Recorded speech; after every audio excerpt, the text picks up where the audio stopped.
guys? Welcome back to the third episode of What Are the Odds?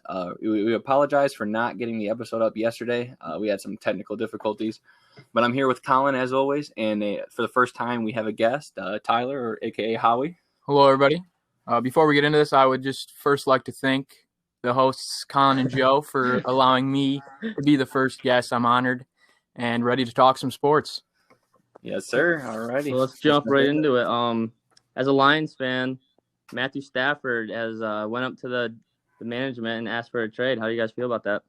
Oh, man, as a Broncos fan, I'm excited because as of now, we are the betting odds of the landing situation. And with the way people are talking, I think we could potentially get him for relatively cheap. So I do think the Broncos have a good chance at getting Stafford, but more so to talk about the Lions aspect of it, I think it was really time to turn the page away from Stafford. I think this new coach that we got, Dan Campbell, I watched his opening press conference, and after watching that, I don't know, how do you feel about that, Colin? I think it was time, even though it broke my heart. I'm sure it broke your heart more than anybody else. Yeah. But it's definitely time to move on. Stafford's been here 12 years, and we definitely haven't put a full team around him so he could compete. It's definitely devastating. I definitely cried a little bit. I'm not going to lie. I'm sure a lot of Lions fans did out there. Yeah, actually, I walked in at Colin bawling his eyes out the other day, folks. Fun fact. When I seen the news, I fell to the ground, and I just sat there for like an hour. I had Empire Strikes Back in the background. What do you guys think would be the best team to Stafford for go to? Me personally, I think a fun team the best team would be the Colts, honestly, but I think Washington would be also a good fit. I'll throw a sleeper team out there, actually. Sorry to cut you off, but go ahead. Dallas. I believe Dak's a free agent if they want to turn the page and don't think he's recovering. And Stafford's from Texas, so he is. Could be somewhere that he'd like to go. Yeah, I have the Colts down as the best team for him to go to, just because they have the best line in NFL. They have a running game that he's never had before, and they have a really good defense. But I did see that his list of teams that he wanted to go to, he had the 49ers at number 1, which is definitely respectful because Kyle Shanahan, Nick Bosa, George Kittle. Yeah, that's definitely also a good area to live into. I mean, who doesn't want to live out there? I think it's a real good team for him, too. They've got the pieces to really be a competitor, and with Stafford, that might just be a Super Bowl contending team for sure. I mean, yeah, with Stafford, they win that Super Bowl. They're probably the favorites, really. Jimmy G missed that wide open throw. Emmanuel Sanders down, streaking down. Yeah. Let's talk about who I think the Lions are going to replace him with. That's a tough one. I have a few names on here, and I know some Lions fans want him, but I know some people don't just because of the Ohio State background. But if Justin Fields falls to 7, I think there's no hesitation that you have to take him. You almost have to take him. No, yeah, definitely. They definitely are one of the teams looking at that could draft a quarterback this year for sure. We could also look at some guys that they could just fill the spot with for a year or two, like Tyrod Taylor could be one. Yeah, Marcus Mariota. Yeah. Mariota is another one. You could see even a guy like Gardner Minshew, who's losing his job this year. He could be up for snags as well. Yeah, I think at 7 you take Justin Fields, Zach Wilson, or maybe even Trey Lance. But if those 3 are gone, you probably go best available at the spot. Yeah, definitely. But Stafford, best quarterback in Lions history. Number 9 will be in the rafters one day. And favorite player of all time. We'll miss you. Yep. You want to move on? Let's move on to who's better. You guys know it. This is the second time we're doing it. Let's jump right into it. I got number 1 right here. Justin Fields or Zach Wilson? All right. As a prospect, I am going Zach Wilson. But as the better player now, I think Justin Fields is the better player. I can kind of agree with that. I'll be honest, I've definitely seen a lot more of Justin Fields' work than I have Zach Wilson's. But definitely, if it were the Lions' choice or even the Jets per se, I would probably have to take Fields over Wilson just as a for sure talent. Yeah, I agree. Number 2, Jamar Chase or Devontae Smith? Oh, I'm going. I don't care that Devontae Smith won the Heisman. I really don't. He's a fantastic player. But Jamar Chase, if there wasn't such a stacked receiver class last year, would have been the number 1 receiver off the board. I'm going Jamar Chase. I'll take Devontae Smith. To be honest, honestly, after seeing the last 2 games that he played, I didn't even know his name before then, really. I didn't follow up on Alabama because They were obvious number ones. Watching those games, I'll never bet against that guy again. Yeah. I think something would be cool is if Devontae Smith got reunited with Tua and Jamar Chase got reunited with Joe Burrow. Yeah, that would be awesome. But let's be honest, the Bengals got to take some alignment. Yeah. Yeah. Number 3 should be this is a tough one. Julio Jones or DeAndre Hopkins? D-Hop, that really isn't that hard to me, if I'm being honest. D-Hop has played better his majority of his whole career with no one at QB. I mean, he just had Watson for a short period, and now he has Kyler. But before that, I mean, it was terrible. I'd have to agree with that. I feel like Julio, I don't want to say he's past his prime, but I would say he's past his glory days. So I think Hop's got the more upside for the future. Yeah, if it was 4 years ago, I'm definitely taking Julio. But right now, 100%. Number 4, I know you guys are both Michigan fans, and this is a no-brainer to me, but this is something that Sparty fans keep asking and saying that he's better. But Trey Burke or Cassius Winston? Oh, are we talking? We're talking In college, right? In college? In college. Oh, give me Trey Burke, Burke bro. Come on. Winston. You weren't seeing Winston pull up, bro, against What was Kansas. the Like other that. option? So if he had said we're talking pros, would your answer differ? No, I just wanted to know what he was talking about. If we're taking that into consideration, I mean, Winston hasn't even had his career yet, and Burke has showed that he wasn't worth that first-round pick. Yeah, no, I agree. He probably wasn't worth that first-round pick. He does play pretty good when he gets the minutes as well as the usage. I agree. Yeah. But yeah, Burke hands down. Burke is one of the most dominant college players we've seen in the last decade, let alone in the state of Michigan. Cassius Winston had a fantastic career, but it was not. I mean, there's a reason Trey Burke won the Wooden Award sophomore year. If it wasn't for Luke Hancock, I mean, Trey Burke would have an Addy. Yeah, really. It wasn't for and the block was paying his players or whatever he did.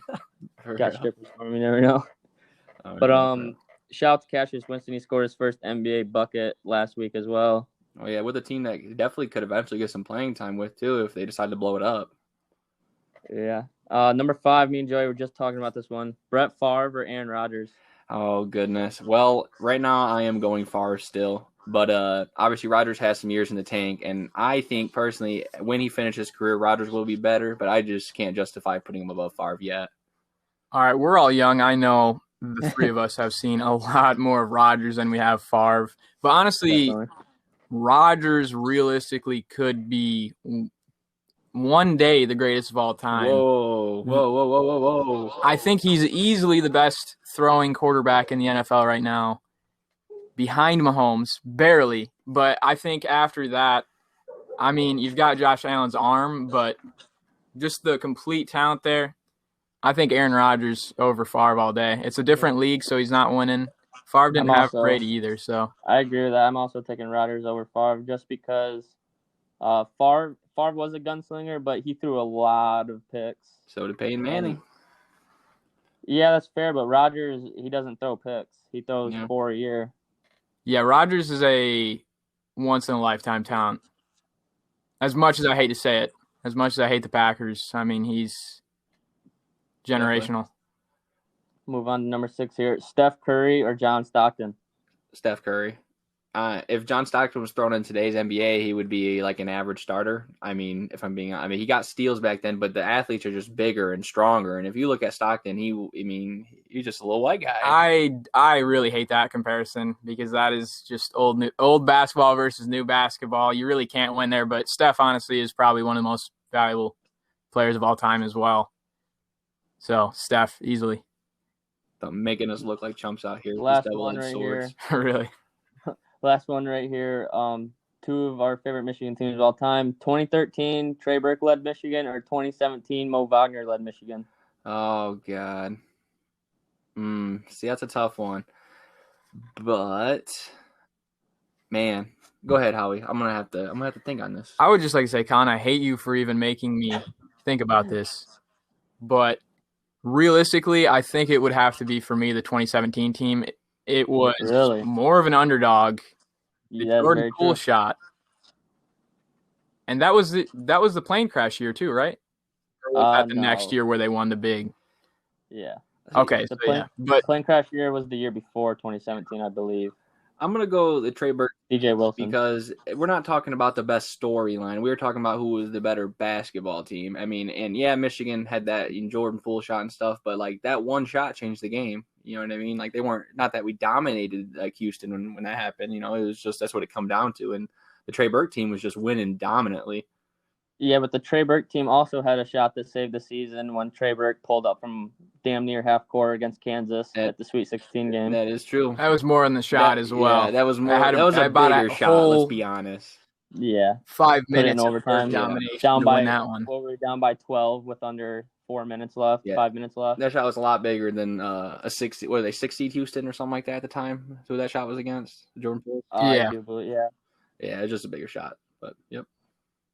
All right, that's it for who's better. So let's move on to must-win bet. Me and Joey are both 1-1. We both won last week, and there was some controversial about my bet, but we listened it back, and I did say Conor Poirier under 2 rounds. You did end up saying that. 2.5 rounds. And I actually threw money against your bet and ended up losing it, so that was definitely not fun. But and rest in peace to Conor as his career. We don't know what's going to happen next. Hopefully not get called. Dude got caught with a left hook. Not really, but he got slammed. But you want me to start? Yeah, go ahead. Yeah, go ahead. What's your must bet? All right, my must-win bet is today. It is a 3-team parlay, and I got the Bucks money line, Lakers money line, and Nets money line. Okay. So let's see how that goes. Well, one of those teams I am for sure backing you up on because I am backing the Nets this week. My must-win bet this week is going to be the Nets spread by 6.5 points. I think the Hawks are an all right team, and that for a while, I mean, the Clippers almost beat them last night without Paul George and Kawhi. And I've watched a few Hawks games this year, and I feel like Trae Young is either on or he's costing us. Yeah. So I'm taking the Nets by 7 today.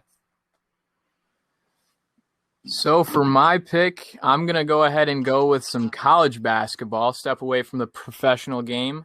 And I'm really feeling Wisconsin and the 3.5 against them away against Maryland, who did come off of a big win against Minnesota on the road. But Wisconsin's playing some pretty good basketball. Maryland's been up and down. So definitely hammer that Wisconsin 3.5. I'm going to take your word for it. I'm going to throw some money on it. Be smart, man. I will as well. So let's move on to the Super Bowl. Yeah. Brady versus Mahomes. How are you guys feeling about it? I think it's going to be a fun one to watch. I'm hoping, I want a shootout. I really do. It's definitely an interesting story. I mean, you have Brady, who is the GOAT, versus someone who is who knows our kids might view as the GOAT. You never know.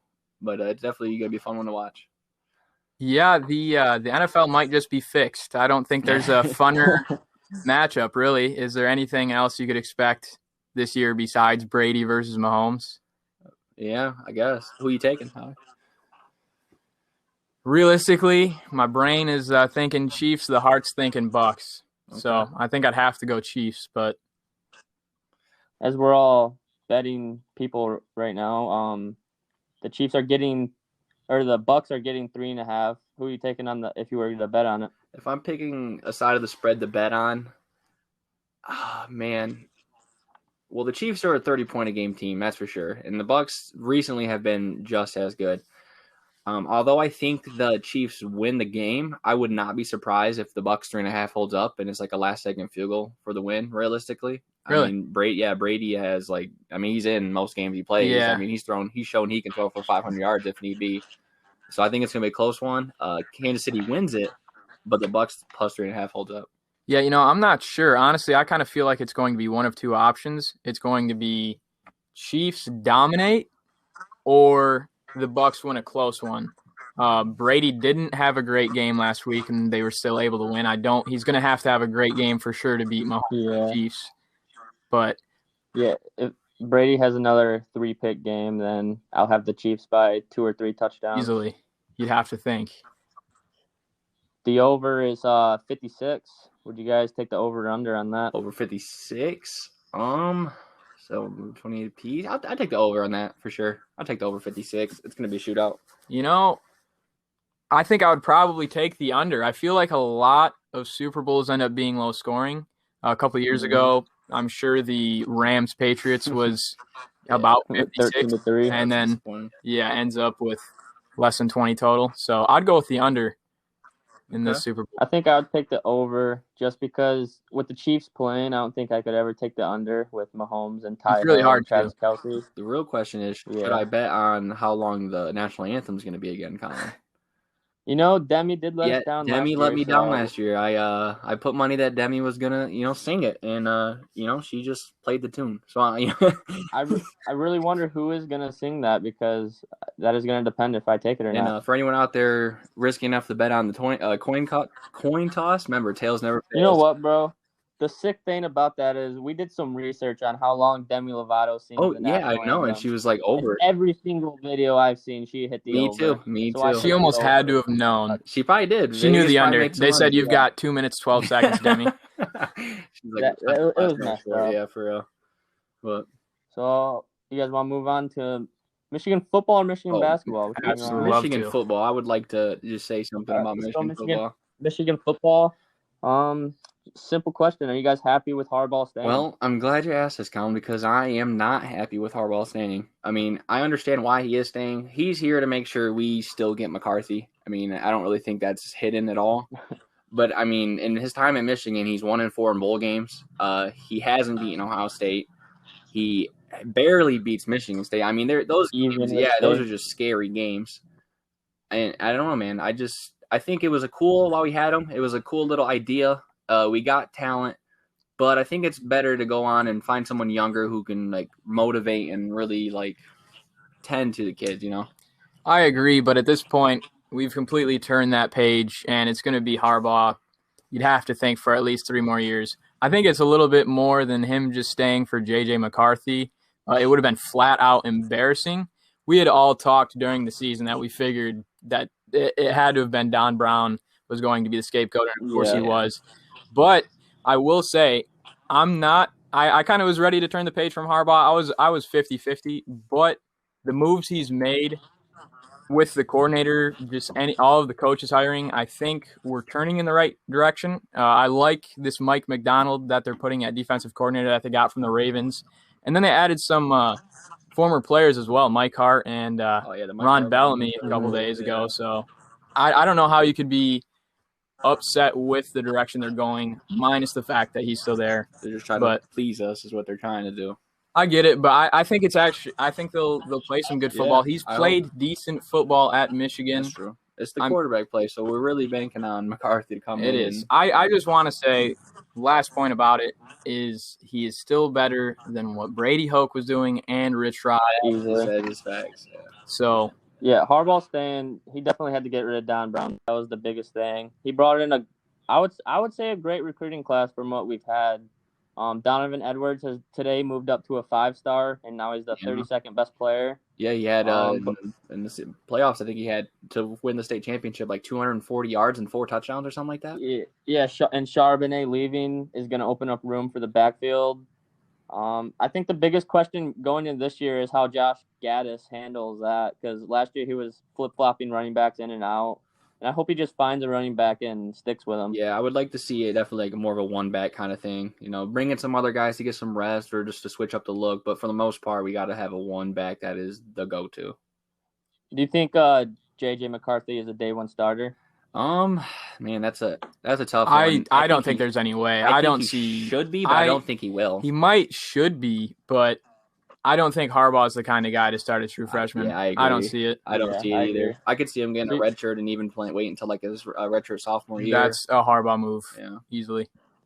Joe Milton not transferring tells me that he wants to battle for that job. He does. I'm hoping he figures that accuracy out, because he would be a perfect quarterback to sit on until we get McCarthy, because he has an NFL talent arm, and he just got to learn to make the right throw, and make sure it's on target.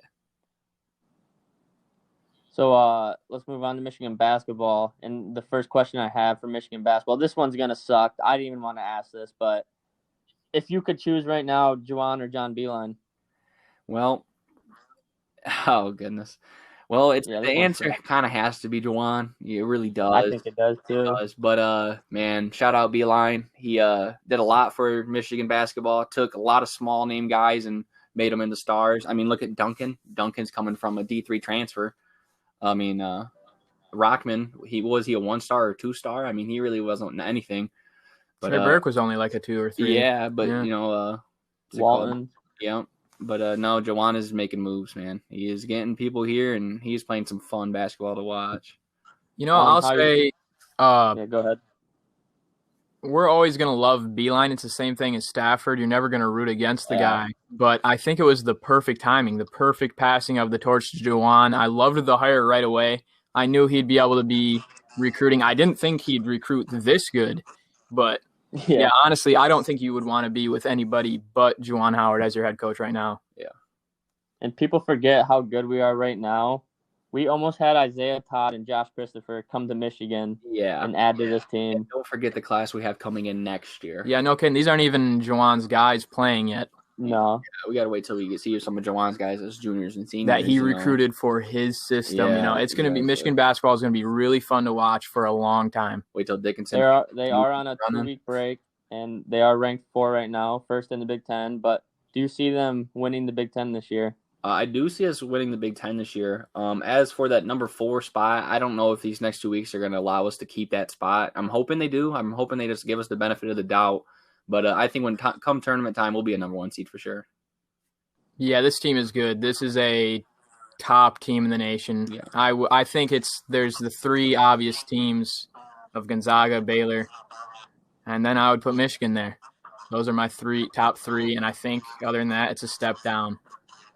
Yeah, I think the matchup I'm really looking forward to see is Hunter Dickinson versus Luka Garza. Oh, yeah, me too. In Michigan versus Iowa. Yeah, that's going to show us if Dickinson is ready to go pro or if he's going to need to stay because, Luke Garza's going pro. Garza is a pro. He has to. He's a senior, right? Bucket, yeah. I've seen mocks that have him going late first round even. So if Dickinson can prove that he can play against Garza, I don't want to lose Dickinson, but we could. How far do you see Michigan going in March? Oh, man. The Michigan fan in me wants to really gloat and brag and say we'll be there. I'm not going to say we'll be in the championship just yet because the tournament's a whole different story. One game, you're out. We'll bare minimum, we're going to be in the Elite 11, bare minimum. We'll be there for sure. I think as a Michigan Elite fan, 11, not Elite 11, the Elite 8. Sorry, I've been watching a lot of Elite 11 stuff on YouTube. Yeah. God damn it, Joe. I was kidding. I think as a Michigan fan, you always got to have 2 brackets: your Michigan bracket and then your brain bracket. This might be the first year my Michigan bracket is my Michigan bracket. Yeah. 2013, my brain bracket was my Michigan bracket. Yeah, I haven't picked the right winner since Villanova, so I don't really want to curse Michigan, but we'll see. But that's all I got today. Alrighty. You guys want to, Joe? You want to close us out? Well, guys, thanks for tuning in. Sorry it's today and not yesterday. But make sure you guys tune in Tuesday. It will for sure be posted Tuesday. There will be no other technical difficulties. Other than that, man, thanks for the views. You guys have been killing it, and have a blessed one. Peace. Before we leave, where's Matthew Stafford going? Broncos. Colts. Oh, and last thing, I would also like to thank Howie for joining us. Come out. Thank you, Howie. First guest ever. Give us a guest experience. Yeah, once again, Definitely thank you guys for having me. It was really fun talking some sports. Oh, yeah. Maybe I'll have to come back sometime. Yeah. Definitely.